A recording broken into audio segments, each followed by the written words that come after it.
విడు మొరటోడు అని వాళ్ళు వీళ్ళు ఎన్నెన్ని అన్న పసి పిల్లవాడు నవాడు.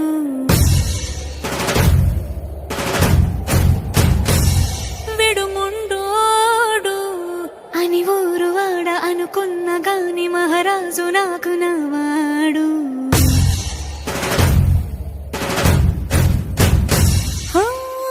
మాట పెడుసైనా మనసులో వెన్న రాయిలా ఉన్నవాడిలోన దేవుడెవరికి తెలుసును నాకన్నా. సూసేకి అగ్గిరవ్వ మాదిరే ఉంటాడే నా సావే.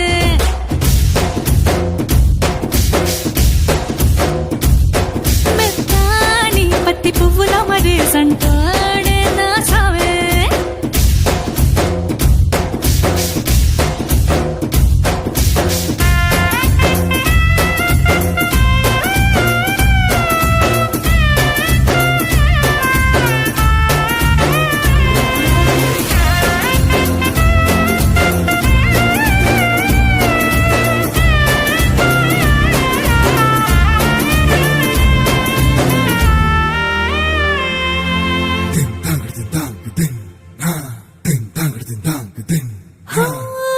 ఎర్రబడ్డ కళ్ళలోన కోపమే నీకు తెలుసు, కళ్ళలోన దాచుకున్న చెమ్మ నాకే తెలుసు.